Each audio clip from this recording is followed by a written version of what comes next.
No había un catalán que hablara de planificación estratégica en el año 72, y Matus ya escribía esto con un sentido político profundo, digamos, para el contexto y para la realidad latinoamericana. Y en ese sentido, un chileno notable, extraordinario realmente. Por eso digo, yo me remitiría para responderte a la definición de Matus que yo todavía tengo muy vigente, ¿no? La planificación es eso, es un cálculo. Fíjense, es un cálculo, dice Matus, ¿no?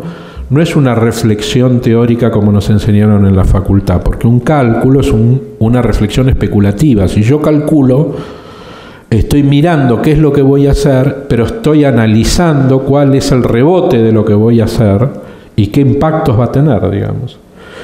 Entonces no es cualquier reflexión, y además dice precede y preside la acción. Y yo creo que justamente la pregunta que hace Martín va en el corazón de una parte importante de la explicación del fracaso de la planificación en nuestros países, el haber dividido reflexión de acción o cálculo de gestión, digamos.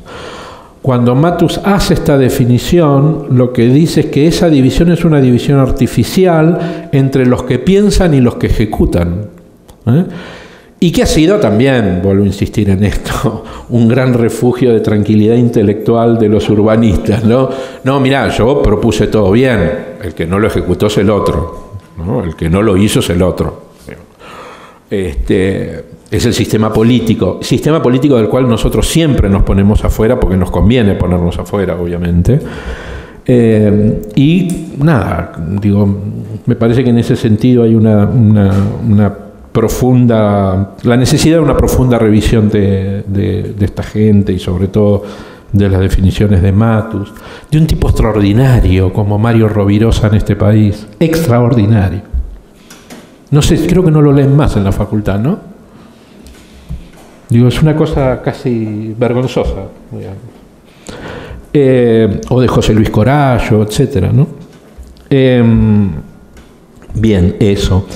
Respecto, bueno, eso me lleva a la primera, digamos, porque la verdad es que, bueno, vos estás planteando un ejercicio difícil de poder ser concebido, es decir, el contexto social y político que preguntaba la colega recién de San Fernando fue muy distinto.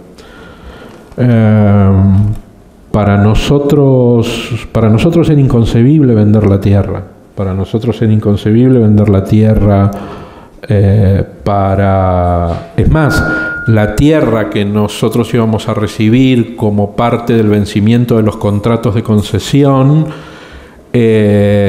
claramente tenía que ser abierta al público y por lo tanto iba a tener una disminución de la renta de exclusión que tenía hasta ese momento. Digamos, vos sabés de que una parte muy importante de la conformación de la renta de la tierra en sectores como estos, sobre todo en un lugar como San Fernando, entre San Isidro, Tigres, en un sector de alta exclusividad social, lo importante era romper ese carácter de exclusividad para romper la porción de la renta de exclusión que tenía esa situación. Y por eso no empecé mostrando la acción sobre el oeste, sino empecé mostrando la apertura de la costa a la cumbia. ¿Sabes cómo nos putearon a nosotros en 72 idiomas, hermano?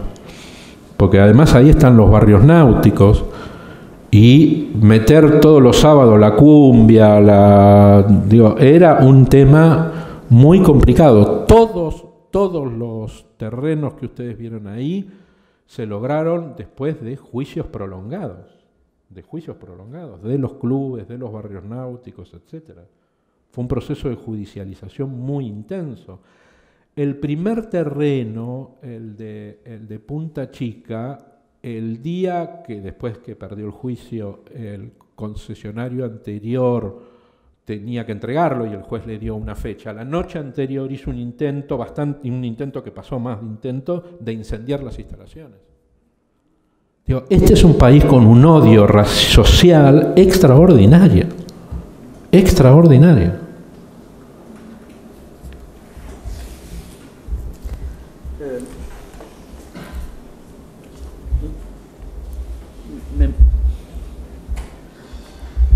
Me voy a meter un poquito, digamos, en la discusión teórica, ¿no? Es decir, vos obviamente sabés mucho más que yo de esto, Martín, por lo que sabés de economía y lo que has estudiado sobre el tema, pero tu afirmación me plantea una pregunta, es decir, si una sociedad extrajera toda la renta diferencial de la tierra, digamos, en todo caso llamémoslo plusvalía, lo que haría es aproximar el negocio de bienes raíces a los otros negocios productivos. Es decir, no estaría dando el plus que da la renta de la tierra a cualquier inversión. Quiere decir que la lógica que estructuraría la ciudad sería la de todas las actividades productivas, o sea que lo que valdría es la relación entre materia prima, trabajo, tasa de ganancia, etc. Lo que no llevaría valores iguales. Llevaría valores distintos porque tendría que ver con la inserción de esos productos en un mercado como productos, casi diría como el objeto edificio, sin considerar el plus que agrega la tierra en la formación del valor. ¿No sería remuneración de una clase de propietarios? Sí, de los propietarios. No se apropiarían los propietarios de eso. Pero tampoco todos los valores en la ciudad, la localización sería un criterio de valor que no se realizaría como capital, pero sí que estaría estableciendo diferencias de localización por usos, por zona, por densidad, etcétera. Entonces, claro, porque si no a mí me preocuparía decir si la regulación total de la tasa de la tierra daría una ciudad que sería una gran anomia, donde no habría condiciones de localización, donde no habría centralidad. Claro. Entonces, el problema de la política urbana, más allá de la valoración y de la capacidad de capturar valor para redistribuir socialmente, también es la conformación adecuada de las actividades, de los volúmenes, digamos, de los paisajes, digamos, dentro de la ciudad. Y, digamos, eso siempre va a suponer una conducción, digamos, de ese mercado, incorporando sobre la economía valores que a lo mejor son ajenos a la economía, como por ejemplo la importancia del paisaje, no sé decir, o ciertas calidades. Entonces, para mí ese es un punto, es decir, si existe una cierta autonomía entre los objetivos de la política urbana como política social y el desarrollo de la actividad productiva que significa, digamos, la producción de la ciudad. Sobre ese punto, mirando desde el urbanismo, uno podría decir que evidentemente, siguiendo cierto autor, en última instancia lo económico determina, pero también, digamos, hay esas otras instancias que tienen que ver con imaginarios sociales, parámetros culturales, etc. Entonces, yo siempre creo que, por ejemplo, salvar la centralidad, aparte de una razón económica, es una razón cultural, urbana, etc. Y sobre ese punto, bueno, por ejemplo, puede ser una operación que internamente esté invirtiendo su propia ganancia, pero sí justifica su impacto produciendo, por ejemplo, una recuperación del centro. Digamos, la posibilidad de, por ejemplo, mantener el leasing, de dar la tierra en leasing, como alternativa para que el Estado siga sosteniendo la propiedad, digamos, yo creo que es una política inteligente que en muchas sociedades funciona, digamos. En Suecia, por ejemplo, funciona después que el Estado le compró la tierra a todos los propietarios. En Inglaterra funciona regularmente, digamos, hubiera sido una interesante discusión en los países que venían del socialismo y que reestructuraban un mercado de tierra, ver cómo reescribían, digamos, esta propiedad privada en este esquema. En el caso concreto nuestro, digamos, siempre aparece una cuestión. En pequeñas escalas parecería posible. Cuando uno subdivide, digamos, para asignar parcelas, siempre aparece la duda si van a obtener, por ejemplo, líneas de financiamiento para construir sobre esas parcelas. Es decir, a lo mejor en algunas sociedades se da financiamiento sobre el leasing. En ese caso, la variable de evaluación es el flujo de facturación, no el valor inmobiliario de la tierra. Entonces, por ejemplo, puede ser que un leasing funcione por un supermercado, porque el supermercado lo que va a demostrar es un flujo de facturación a partir del cual, digamos, va a obtener el financiamiento para un leasing. Digamos, cuando nosotros exploramos la viabilidad de un leasing en el caso de Puerto Madero, lo que pareciera que difícilmente íbamos a encontrar interlocutores que compren la tierra, asumiendo que en ese momento los inversores urbanos, digamos, dudaban mucho de comprar esos galpones o de comprar en esa yo creo que con un proyecto encaminado es posible encontrar, digamos, figuras mixtas, ¿no? Así que vayan combinando distintas formas de propiedad, distintos tipos de destinatario y a lo mejor mejorar la ecuación de una operación. Lo que me parece muchas veces es que centrar la operación en ese tipo de decisiones, digamos, la pone en riesgo. No sé, en el caso de San Fernando no conozco cuánto es el canon anual que se paga, pero, digamos, eso te da una escala del tamaño de intervención que después tenés, ¿no? Hay una pequeña discrepancia ahí con el tema conceptual. Sí,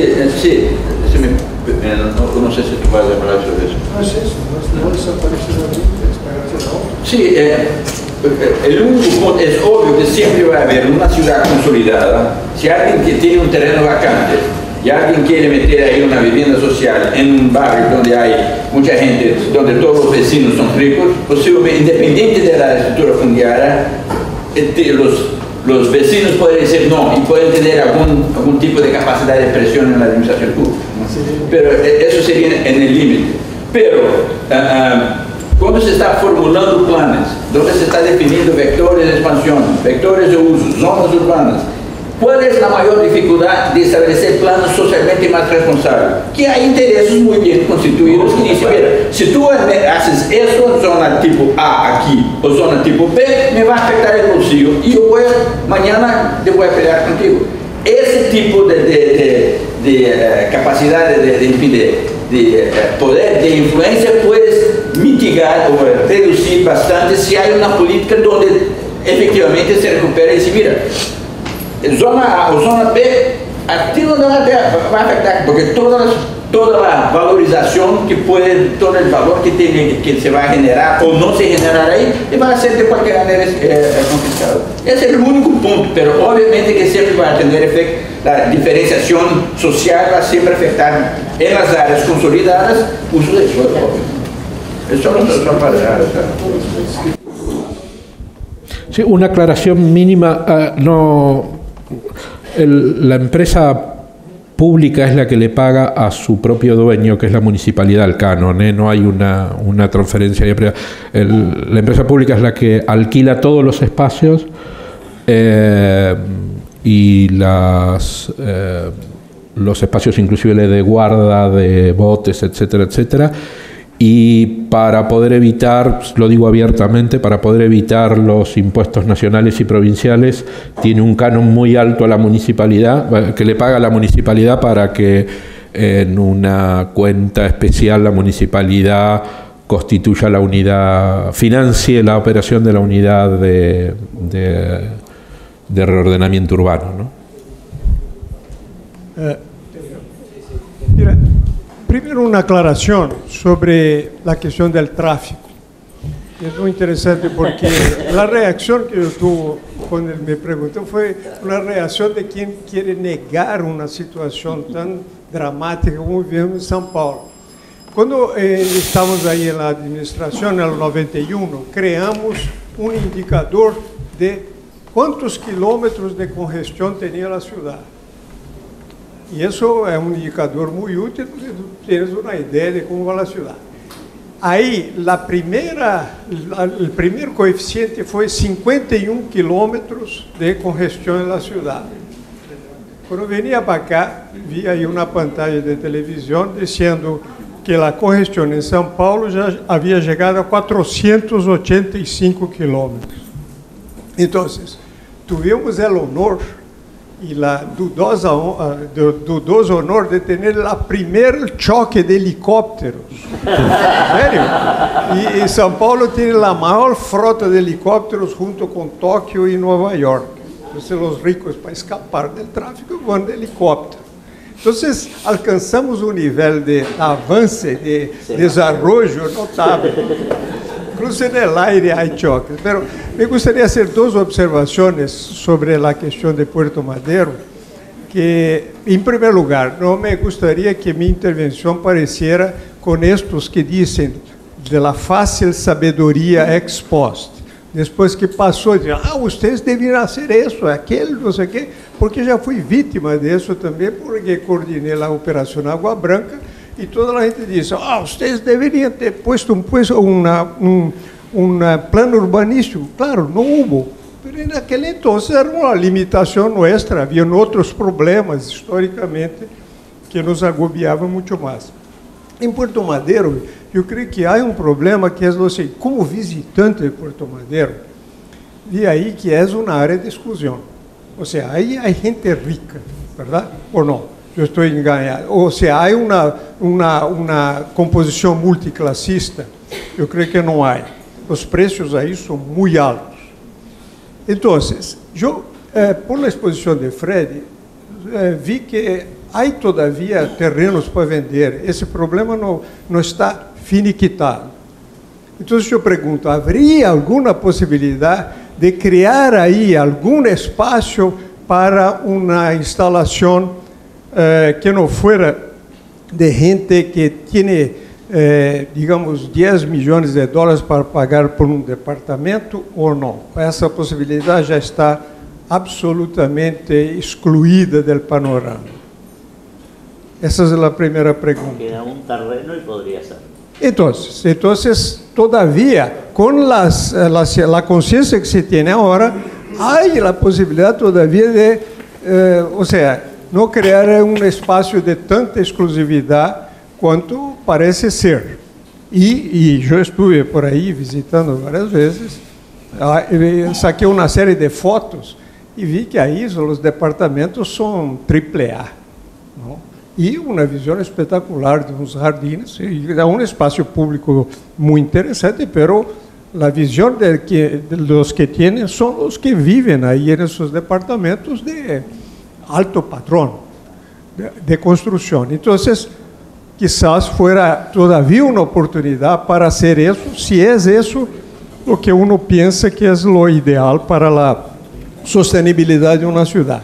Y la segunda observación es más una observación de economista que tiene unos sesgos ahí con los números. Yo creo que ese primer cálculo de 60 millones de dólares, que es el aporte en terrenos, fue hecho antes del Plan Cavallo. O Plano Cavallo de 91. Argentina e Brasil e outros países passaram por um tumulto econômico nos últimos 30 anos que uno tem que tomar em consideração. Então, vocês tiveram uma desorganização brutal da economia, uma hiperinflação. O Plano Cavallo resolveu isso durante 10 anos. Depois, tuvo a reconversão da moneda em 2001 com a tragédia aí del gobierno, yo creo que fue el gobierno de un gobierno que tuvo que salir apresurado de la rua, o sea, todas essas oscilações em relação ao valor del dólar, o sea, esse cálculo inicial de 60 millones, não sei se ele sirve como um ponto de referência para que tu saques agora saber se o projeto foi deficitário ou não foi deficitário, ou seja, passamos por tantas oscilações e agora no governo final, que vocês também têm uma espécie aí de discrepância nos números, enquanto é a inflação, quanto é o valor do dólar, que dólar vocês estão tomando, ou seja, esses números, eu creio que têm que ser tomados com muita cautela para que não se chegue a uma conclusão, incluso injusta em relação ao plano, dizendo, bueno, tivemos um déficit. De pronto, não é bem assim. Então, eu creio que esses números têm que ser tomados com um grano sales aí, para não deixar-nos com uma impressão de um cálculo muito preciso. Eu creio que em nossas economias que estão passando por tantas oscilações, esses cálculos têm que ser tomados com cuidado. Isso é diferente de uma economia que é muito estável, os números são muito claritos, ou seja, o valor das moedas são também mais estáveis, aí tu podes chegar a uma conclusão. Então, essas seriam as duas observações, e le tome a primeira também como eu fui vítima dessa questão da fácil sabedoria exposta. De pronto, agora eu tenho a consciência e, se há possibilidade, posso fazer alguma coisa para mitigar las tensiones que creía en el pasado. ¿Hay una pregunta de Carlos y ya pasamos? No, no es pregunta, son 2 mini conferencias. No, uno es, no sé si entendí bien la respuesta que dio Freddy, pero a lo mejor entendí mal y tú entendiste mal a Martín, pero lo que yo quería aclarar es, cualquier instrumento de recuperación de plusvalías no pretende hacer desaparecer la renta, sino que la renta no vaya al bolsillo del privado, sino vaya al bolsillo del Estado. El usuario va a seguir pagando mucho por una buena localización. Y si el Estado decide que esa localización no entran a competir los ricos, entonces nada más los pobres pueden entrar a competir, los pobres van a seguir pagando lo más que pueden pagar por esa localización. Entonces, pensar que va a desaparecer la renta, no, va a seguir. Mi otra mini conferencia es sobre el leasing. El leasing existe en Holanda y está muy trabajado, está muy experimentado, y el leasing le permite al Estado decidir que el 30% de las tierras son para vivienda social. La totalidad de la ciudad de Ámsterdam es propiedad del gobierno de la ciudad, y eso es lo que hace. Casi todo Rotterdam es igual, también La Haya. Pero no nada más en Holanda. Hong Kong el 100% es leasing, y lo meten a subasta pública con un plan de los usos del suelo que quiere la ciudad, y con eso financia la ciudad todos sus espacios públicos y todo su transporte. Cuando los chinos le quitaron de regreso a los ingleses Hong Kong, porque el sistema fue establecido en Hong Kong por los ingleses, los chinos dijeron, qué buena idea, lo voy a usar para todas mis ciudades, y todas las ciudades que se están construyendo y todas las grandísimas infraestructuras que se están construyendo en China es a través de tierra pública que no se vende, se arrienda, mucha de hecha subastada, a precios altísimos. Digo, que están exagerando los chinos, están construyendo ciudades que ya son fantasmas, porque precisamente no quiere decir que al recuperar las plusvalías vas a ser racional con lo que vas a usar, pero ese es un problema de cómo organizas la planeación, de cómo calculas el preceder y el presidir la acción, ¿no? Pero otro comentario que hacía Freddy era, habría que ver qué pasó con todos los países socialistas que cambiaron de régimen y de propiedad pública, si optaron por el leasing o privatizaron. En el centro de Europa optaron por la privatización. Perdieron una grandísima oportunidad. Pero los africanos, los países africanos, tuvieron regímenes socialistas, estatizaron la totalidad de la propiedad, y ahora ya no tienen el socialismo, en una era de democracia, están ante la opción de o privatizar o adoptar el leasing. No privatizan porque tienen toda una serie de problemas de derechos tribales ancestrales. Entonces, ¿a quién le privatizarían? Que eso no quiere decir que no se estén privatizando, pero a lo que quería decir es, están haciendo leasing. A veces pensando, como ya tengo yo la propiedad, puedo eliminar la renta y entonces cobro un canon muy barato para que los pobres tengan acceso. En 2 patadas, eso está gentrificado y hay un mercado negro de esos leasings. Pero cuando racionalizan, como Etiopía, el país con el nivel de ingreso más bajo del mundo, que tiene toda su propiedad pública, arrienda ese suelo, está aprendiendo a que lo tiene que subastar. Y obtiene todo ese dinero para empezar a financiar sus infraestructuras. Y lo tenemos también en Nigeria, y también Kenia, y también Tanzania, y también Zambia. Hasta cierto punto también Ghana. Son países ex-socialistas, Ghana no tanto, pero que están adoptando el esquema de leasing. En América Latina no tenemos esa historia de toda la propiedad pública, pero sí tenemos puertos maderos que han sido tierra pública, y hay muchísima conversión de suelo industrial y de puertos en toda América Latina, que estudiar lo que se está haciendo en el resto del mundo del leasing sería muy bueno. El jueves yo pregunté en qué se parecían Fidel Castro y Nelson Rockefeller, es porque tanto en La Habana como en Nueva York hay suelo público sujeto a arrendamiento, entre ellos un famosísimo predio, las Torres Gemelas de Nueva York, propiedad de la autoridad portuaria de la ciudad, que arrienda y no es la única, grandes cantidades de la ciudad de Nueva York están arrendadas y con esas se han financiado las infraestructuras de la ciudad de Nueva York, puentes, metro, etc. Entonces, el leasing no supone la desaparición de la renta, supone la canalización de la renta para bienes públicos, colectivos. Bueno, entonces cerramos con la mini conferencia de Carlos, estuvo muy buena. Quiero agradecer muchísimo a todos, a Freddy, agradecer muchísimo a todos, a Freddy, a Eduardo, a todo el equipo del Lincoln, a los que vinieron. La verdad que fue estupenda esta mañana de trabajo.